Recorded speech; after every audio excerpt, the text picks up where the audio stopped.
Bon, salut à tous. Bon, aujourd'hui on va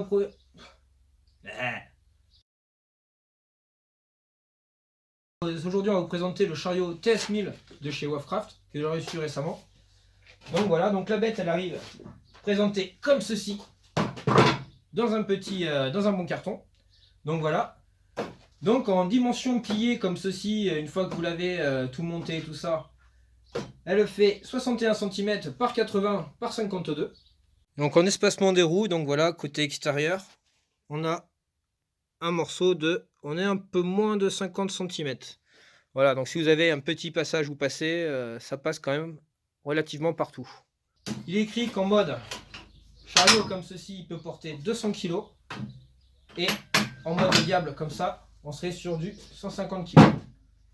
Et si vous oubliez les charges, c'est tout marqué là, les dimensions, le poids, pour les deux modes. Ça c'est pas mal. Et puis bon, c'est marqué qu'il ne faut pas trop faire le coup avec aussi. Voilà. Donc moi ce que je trouve très pratique, c'est le petit système ici pour pas se bloquer les doigts. Ça change des petits systèmes où il y a le petit picot là sur le côté qu'il faut appuyer, qui est un peu merdique, il y en a toujours un qui bloque et tout ça. Là on chope les deux à une main et puis après on n'a plus qu'à le bouger. On a pour s'en servir. Donc là on est en mode diable. On déclipse le premier mode où c'est légèrement incurvé. Et ensuite on passe au mode chariot. Voilà. Et troisième mode, dernier mode, replié. Comme ceci. Donc, une fois que vous la recevez, tout ce qui reste à faire, c'est monter les deux poignées qui sont livrées avec.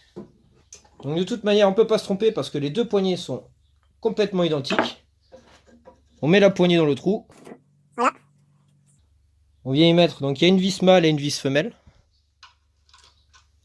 Par contre, il y a un détrompeur au niveau des trous. Voilà. Et ensuite, avec deux clés à laine, on vient tout serrer. Comme on peut voir là aussi, les poignées sont équipées quand même d'une sorte de protection à l'extérieur, comme ça évite de se taper les mains contre une porte, quelque chose comme ça, un mur, lorsque vous manipulez le diable. Là ici on a un plastique en guise de dossier, donc ça évite quand même que les petites affaires passent à travers, mais tout en ayant quand même derrière des renforts en acier, ici, pour maintenir les charges lourdes. Donc au niveau des roues, on se retrouve avec quand même des jantes acier de 4,7 pouces. Non, je déconne. On est sur des pneus tubeless, c'est marqué dessus. Un petit téton pour l'air gonflé si besoin. Elle a été livrée, donc moi les pneus étaient directement gonflés déjà. Alors je pense que ça va être pareil pour tous. Hein. Voilà. Les pneus font 26 cm de diamètre. Et après, donc sinon on a le support voilà, qui se plie, qui peut... Il y a des petits patins ici pour éviter d'abîmer la ferraille quand on pose par terre ou de rayer le sol. Et maintenant, si on a arrêté la théorie et qu'on passait à la pratique.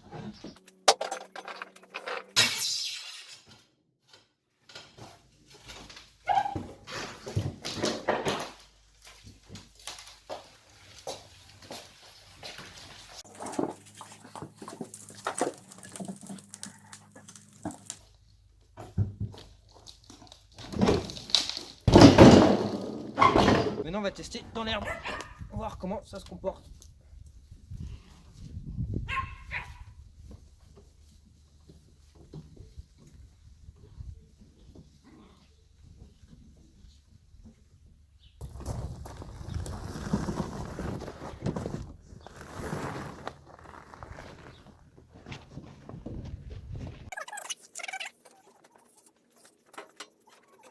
Il fait quand même pas mal son poids. Hey, une bonne quarantaine de centimètres. Vu qu'on l'a pas encore testé, je vais tester le mode chariot.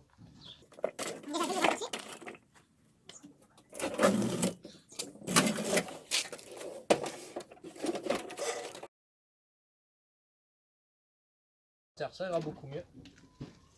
Maintenant on va voir comment il va descendre une marche.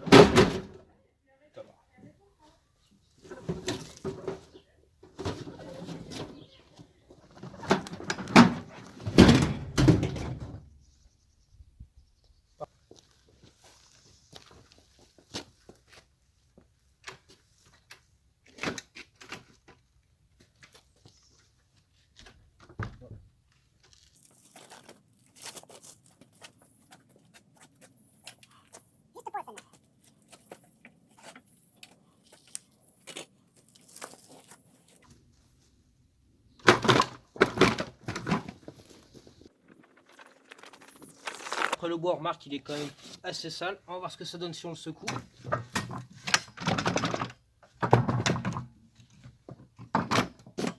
Ça se nettoie quand même.